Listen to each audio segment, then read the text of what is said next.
Hello everybody and welcome back to the PokeStray YouTube channel. I'm Jordan Bedford and today I'm going to be doing something a little bit different. Something I haven't done before, so I'm not too sure how this is going to turn out. It's an in real life deck profile for all of you. I'm going to be profiling my second place 9 March Milotic deck with a standard Breakpoint standard update.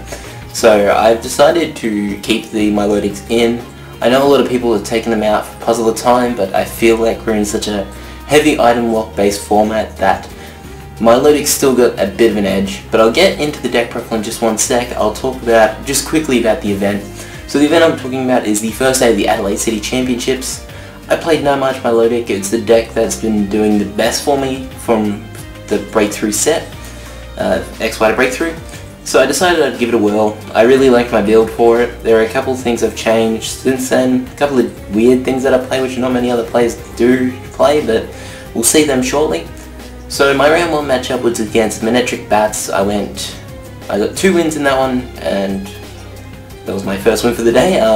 Round 2 I went up against Milotic Toad Bats. That was a difficult match, that was my loss. Round 3 was against the Tyrantrum Bronzong Giratina deck. I beat that.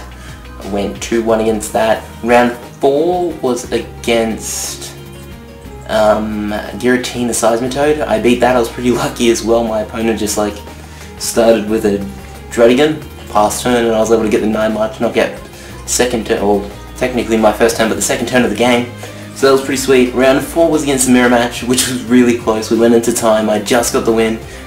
Round 5 was an ID, so I was 4-1, and I was the top of the 4-1, so I was going to make cut either way. My opponent offered me the ID. I accepted, so I made cut. I finished 6th after Swiss. Round 1 was against Aaron VDK. Playing Toad Tina. He's been playing it all season. I won the first game, it was really close. He won the second, and I won the third, which was just, it came down to a crushing hammer coin flip. Unfortunately for him, he flipped tails. Fortunately for me, he did. So I won that game, which was really close and really exciting.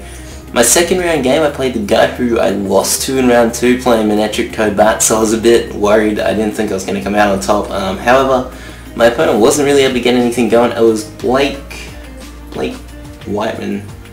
I think that's his name. I hope I got that right. Yeah, he was playing Milotic Toad Bats. He wasn't really able to get a Seismitoad set up at all first turn. Every time he did it, I just one-shot it because I went first, and he was never able to get a Seismitoad first turn for him. He always had to use Overrun. So I was able to, get these quick Lysanders on these Seismitoads before they actually did any damage to me. So I went that 2-0 on that one, and then in the finals I went up against Jordan Palmer, who got his world invite in this game. Probably one of Australia's best players, arguably the best Australian player at the moment. He's had a fantastic run throughout cities. Went against him playing Seismitoad Bats, and I got absolutely ruined. It was a tough matchup, so I had really 3 tough games for my top 8, but I managed to come out on top. So let's jump into the list. I'll go through what I've updated for this Breakpoint standard format. Some things I've taken out, some things I've added in. So straight away we'll just get into our 9 Marches. So I play the 4 Joltik, that's pretty standard. Well, all of these first 3 Pokemon are standard in every single 9 March build. So Joltik is probably the main attacker. 30 HP, I think I usually attack with Pumpkaboo over Joltik, but Joltik was still nice. 9 March was effective with this one. I didn't run up against many things that had weakness. There was a couple of Crobats I was able to get quick knockouts on. But this 9 March does 20 damage. If you're unfamiliar with what it does 20 damage for each Pokemon in your discard with the attack 9 March. So basically your idea is to dump a bunch of 9 Marches into your discard pile and use this big heavy 9 March attack, which can hit for a lot of damage for a 30 HP basic Joltik. It's insane. 2 colorless energy, which is just a double colors. So Joltik's really nice. It's good against Yveltal, Rayquaza. There was a couple of Rayquazas that popped up, so it's got its uses in here. There's no reason not to play all 9 Marches available. Moving on, we've got Pumpkaboo. This is a guy I attacked with a lot. He does require an extra energy, but the dimension value, it's the same cost. I had a lot of matchups where this was favorable for me. Basically, I went up against a lot of Toad and Bat variants, so Joltik is not very good when it comes to Toad and or Bats. Moving on, we've got the 4 Lampent. this is our card just used to dump. I'm just going to move this up to the side. It's a bit in the way. So the 4 Lampin is, oh, the glare on that is not the best. Oh, sorry about that. So Lampin's got the Night March attacker, but it's a stage 1 and would never evolve it. This is just the first Night March you want to dump into your discard pile. So we run the all 12 Night Marches in here, no reason not to. As I said earlier, I continue to play the 2-2 Milotic line. So Milotic's got the ability Sparkling Ripples, which just allows you when you evolve it to get a card from your discard pile into your hand. Usually it's going to be energy, but you can grab a bunch of other targets. A lot of people are taking this out for the 4 Puzzle of Time, and I see why that would be. Puzzle of Time is a great card, allows you to get 2 cards back, but you have to have 2 in hand, and also I think with things such as Trevenant and Silent Toe going around, it's a bit hard to pull off the 2 Puzzle of Times effectively. I then play 2 Shamans. A lot of people play 3. I've got cards in here which just allow me to play only the 2, so that's why I only play the 2 of them in here. However, if you want to make changes, I would suggest 3 if you're not going to play a particular card. I'll mention that card when it comes down to it, but for now I only play the 2 Shamans, yeah. That just helps with the draw power of this deck. 2 Sycamore for supporters. You don't need any more than this, as crazy as it might seem.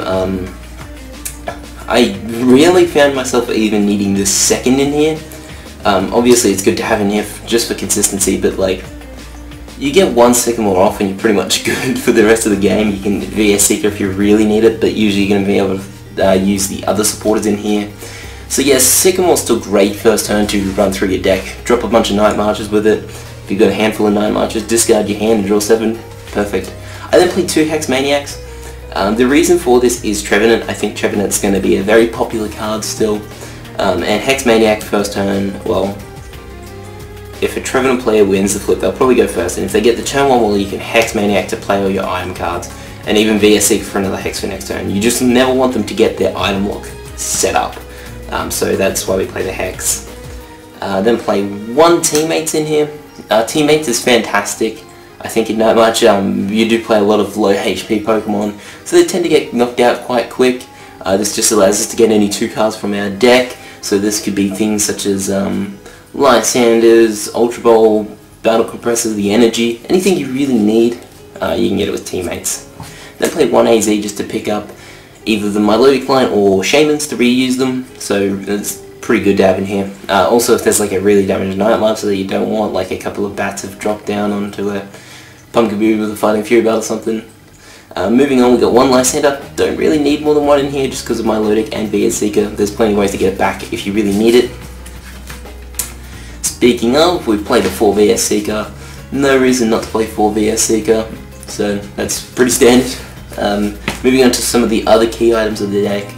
We play 4 Trainer's Mail, 4 Ultra Ball, and 4 Battle Compressors. So these are the big 3 in here. Battle Compressors will just allow you to discard 3 cards from your deck. This is basically just going to be used to discard Night Marches. Can also be used to discard a supporter if you've got the VS Seeker or a Milotic to get a supporter. Ultra Ball standard, this just lowers your hand size. You can Ultra Ball away 2 Night Marches, get a Shaman to draw up to 6. Many uses for Ultra Ball, it's just a good card to have in here. Over Level Ball. Level Ball does have more applicable targets, but Ultra Ball's just better than lowering your hand size and discarding any Night Marches in your hand, because they're no good there. And then the 4 Trainer's Mail is just to help with the consistency of the deck, making you go through it a lot quicker. There's lots of reasons that Trainer's Mail is good to have in here. It can help you win games, essentially. Moving on to some of the other items I decided to play, was 3 Acrobike and 3 Scoop Ups. This was originally 4, but in this build I've cut it down to 3 just for the space reasons. So I know these 2 attacks are probably like 2 of the iffy attacks when it comes to building Night March, especially Super Scoop Ups. They don't really see too much play, especially like when Milotic first came onto the scene. Night March Milotic, a lot of people played Scoop Ups, found it a bit too worthless to play them. I really enjoyed having them in here though. They were so great, just especially in like the mirror match that I played. Just being able to scoop up my Shaman so they can't Lysander up, where their Shaman was stuck the game, was fantastic. So Scoop Ups was great in here. I enjoyed having the 4, but I have cut it down to 3. Just being able to pick up my Milotic, and this is the reason why I only play the 2 Shaman, is because usually you can get a Scoop Up or 2 and keep reusing your Shamans. It does happen quite a bit. So 3 Super Scoops. I would love to find space for the 4th. 3 Acrobike, just being able to like train as well for an Acrobike, just to really go through your deck as quickly as possible. Looking at the top 2, discarding one, taking the other. You can discard any Night Marches that you find there. So Acrobike's really cool to have. Moving on, we've got 2 Fighting Fury Belt, and I think this is the only Breakpoint card I currently have in here. I did originally try Psychic's Mind Reading just for things such as Seismitoad and Trevenant, but I felt like the second Hex was a bit better, so I took that out. So yeah, the Fighting Fury Belts are the only Breakpoint cards I play. These are just add 40 HP, which is perfect, especially against YZG, which I lost to on day 2. I needed my last round. I needed a win to make cut. I went up against Matty Maxfield playing YZG. He won the flip and elected to go second, and basically at that point I knew it was going to be an uphill battle. He was able to come out on top in the 3rd game after we just went to time. So yeah, that was a bit of a shame, but there's not much I can do about it. Fighting Fury Belt definitely would have saved me in that matchup as well, just because it gives Joltik 70 HP. It gives Pumpkaboo 100, but Evil Tolkien still knocked that out with a Muscle Band. But I think having the 70 HP Joltik is fantastic, because even an Baby Evil's Hole with Muscle Band and Reverse Valley Down's only hitting for 60 just makes our little Joltik have a bit more health, and also Pumpkaboo can have 100, which is nice against things like Seismitoad.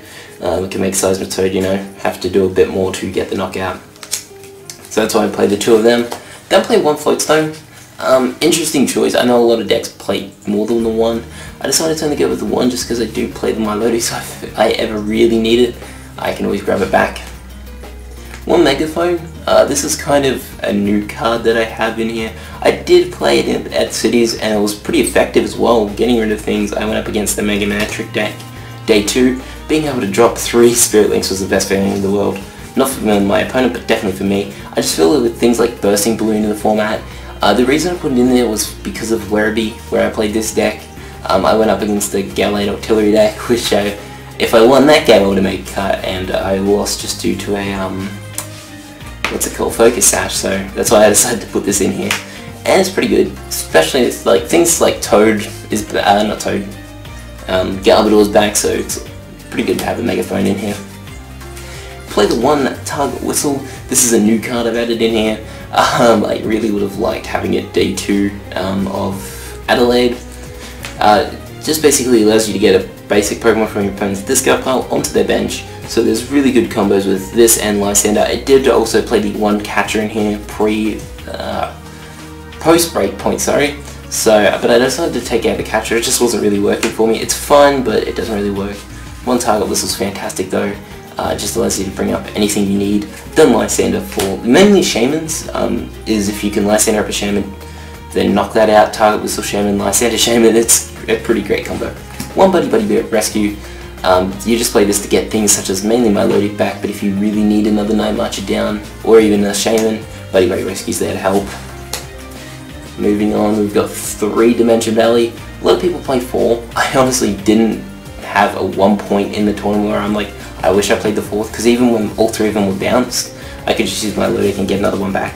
I think 3 is enough, and I probably would never add the 4th one back in. I did play the 4th at Werribee, and I just never really needed it. Finally, our energy count is just 4 double colors. Because you play Milotic to get these back, you don't really need any basic energy, so you do have a couple of iffy things such as Aegislash and Giratina, but this definitely ways around that. As I said, I beat 2 Giratina decks. I beat an Aegislash in the Bronzong Tyrantrum deck. So that is my Night March Milotic deck. That took me second, with updated for Breakpoint. So there are a lot of changes I have made. I really enjoyed playing this deck. I think it's still very strong. We'll have to wait and see though how good it's going to be. I think when Awakening the Psychic King comes out, the deck will be insane then. But as for now, I think Breakpoint has kind of slowed the deck's speed down a little bit and made people not want to play it just because of things such as Trevenant, but I still think it's a really good deck. Anyway, thank you for watching. If you enjoyed the video, be sure to subscribe to the channel, like the video, and head over to our Facebook page. Give us a like there. All that's very much appreciated. Thank you for watching as always. Peace.